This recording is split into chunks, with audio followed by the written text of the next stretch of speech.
The sting of my mother's palm across my face was louder than the thunder rolling over the $9.7 million estate outside. It wasn't just the pain. It was the sheer cold entitlement behind the strike. "Sign the deed, Evelyn." My sister, Clara, hissed, sliding a gold-plated pen across the mahogany table. "You were always the help. You don't deserve the crown."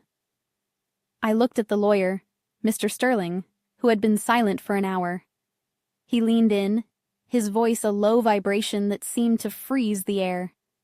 "Do you know who actually—" He didn't finish the sentence, but the room fell into a silence so heavy it felt like we were underwater. In that silence, I realized that for 24 years, I had been the only person in this room living the truth. To understand the slap, you have to understand the 20 years of bruises that preceded it.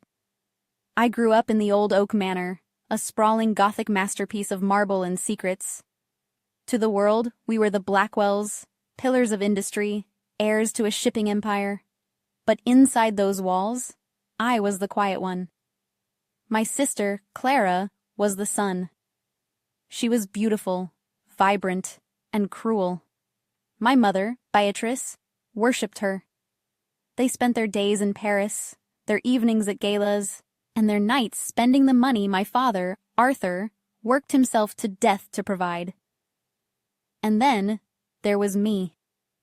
I was the one who stayed behind when my father's mind began to slip into the fog of dementia. I was the one who changed his linens, read him the Wall Street Journal when he could no longer see, and held his hand while he wept for a life he couldn't remember. For 3 years, while Clara and Mother were finding themselves in the Mediterranean, I was a 22-year-old nurse, accountant, and punching bag. My mother would call once a month, not to ask about Dad's health, but to complain that her wire transfer was 24 hours late. When my father finally passed 3 weeks ago, the tears weren't even dry on my face before they arrived. They didn't come to mourn. They came to harvest. They walked into the manor, complained about the smell of sickness, and immediately began tagging the furniture with post-it notes for auction. The estate, valued at $9.7 million, including the offshore accounts and the land, was the ultimate prize. But there was a problem, a legal snag.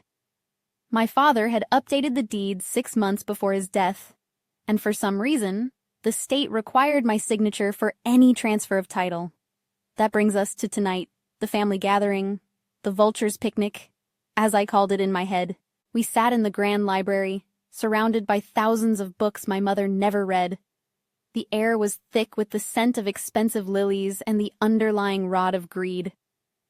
Clara sat across from me wearing a black silk dress that cost more than my entire college tuition. She looked bored, tapping her manicured nails on the table. "Look, Evelyn," Clara said, her voice dripping with artificial sweetness. "We all know you're not built for this. You're simple. You like your gardens and your quiet little life. Running a state of this magnitude requires a certain sophistication. Just sign the deed over to me. I'll give you a monthly stipend. You'll never have to work again." "A stipend?" I asked, my voice raspy. "I've been running this house for 3 years.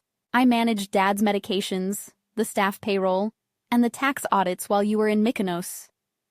Beatrice, my mother, slammed her wine glass down.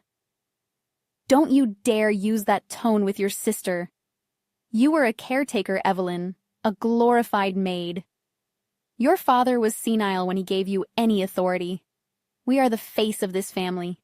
You are just the shadow. Now sign the paper." "No," I said.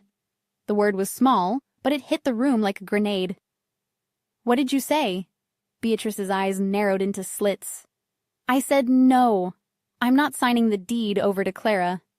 This house was Dad's heart. You want to sell it to developers to build a golf course? I won't let you." That was when it happened. My mother stood up with a speed I didn't know she possessed and cracked her hand across my cheek. The force spun my head to the side. The room gasped, but no one moved to help. "You have no other choice," Beatrice hissed, leaning over me, her breath smelling of gin. "Do as you're told, or I will have you removed from this house by the police tonight. You are a guest here by my grace alone." I looked up, my cheek burning, my eyes stinging with tears I refused to let fall. I looked at Mr. Sterling, the family's longtime attorney. He was a man of integrity, a man who had seen my father's true final days. He looked at Beatrice, then at Clara, and then finally at me. He cleared his throat, a sound like dry leaves. He leaned forward and whispered the words that changed everything. "Do you know who actually earned the initial capital for this entire estate, Beatrice?" The room went deathly silent. My mother froze. Her face, previously flushed with rage, turned a ghostly, translucent white. "What are you talking about, Sterling?" Clara snapped, though her voice wavered. "Our grandfather started the firm." "It's family money." Mr. Sterling pulled a dusty yellow document from his briefcase. "Actually, no. Your grandfather's firm went bankrupt in 1994. The $9.7 million you see today, the house, the accounts, the legacy, was built on a private trust established by Arthur's first wife, Evelyn's biological mother." I felt the world tilt. My biological mother.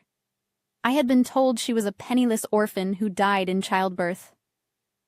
"The trust had a clause," Sterling continued, his voice gaining strength. "It stated that the wealth could only be inherited by her direct bloodline. Beatrice, you were never an owner. You were a beneficiary of Arthur's goodwill. But the deed isn't yours to take. And it isn't Evelyn's to sign over. The deed has already been hers since the day she turned 21. She just had to wait for Arthur to pass to activate the full title." He looked at me with a sad, knowing smile. "Evelyn, you don't need to sign anything. You already own every brick, every blade of grass, and every cent in their bank accounts." The silence was absolute. I could hear the clock ticking on the mantel, a rhythmic mocking sound. Clara was the first to break. "That's a lie. This is a setup. She's paying you off." She lunged for the papers in Mr. Sterling's hand, but he pulled them back with practiced ease. "It's all here, Clara," he said coldly. "Public record." Arthur kept it quiet to protect Evelyn from exactly this. I stood up. My legs felt like lead, but my heart was racing. I looked at my mother, the woman who had let me believe I was a charity case in my own home, the woman who had just slapped me for her own greed. "Is it true?" I asked. Beatrice didn't look at me. She looked at the floor. "Your mother was a fool," she whispered. "She thought love mattered more than legacy." "And you thought greed mattered more than daughter," I replied. The power shift in the room was physical. I could feel it. The air didn't belong to them anymore. It belonged to me. I walked over to the sideboard and poured myself a glass of the water they hadn't offered me all night. "So," I said, turning back to them, "let's talk about the future, Evelyn, honey," Beatrice said, her voice suddenly trembling with a sickening maternal warmth. "We're a family. We can work this out." I was just stressed. The grief, the pressure, the slap. I interrupted. "A mistake," she pleaded. "A terrible mistake." I looked at Clara. She was staring at me with a mixture of terror and loathing. She knew what was coming. She knew because if the roles were reversed, she would have crushed me. "Mr. Sterling," I said, not taking my eyes off my sister, "if I am the sole owner of this estate and the primary trustee of the accounts, what does that mean for the current residents?" "It means," Sterling said, suppressed satisfaction in his voice, "that they are guests. And as the owner, you have the right to terminate their residency and their access to all trust-funded assets, including the credit cards, the vehicles, and the allowances." "You wouldn't," Clara breathed. "You're too weak. You're the quiet one, remember?" "The quiet ones are the ones who listen, Clara," I said. "And I've been listening to you belittle me for 20 years. I've been listening to you plot how to kick me out of the only home I've ever known while I was holding our father's hand as he died. I've listened enough. I didn't scream. I didn't throw them out into the rain that night. That would have been too quick, too merciful. No, I wanted them to feel the slow realization of their new reality. You have 24 hours, I said calmly. 24 hours for what? Beatrice asked, her voice cracking. To pack your personal belongings. Clothes, jewelry, the things you actually own. The furniture stays. The cars, which are registered to the estate, stay. The credit cards are being frozen as of now. I glanced at my watch. Evelyn, you can't be serious, Clara shrieked.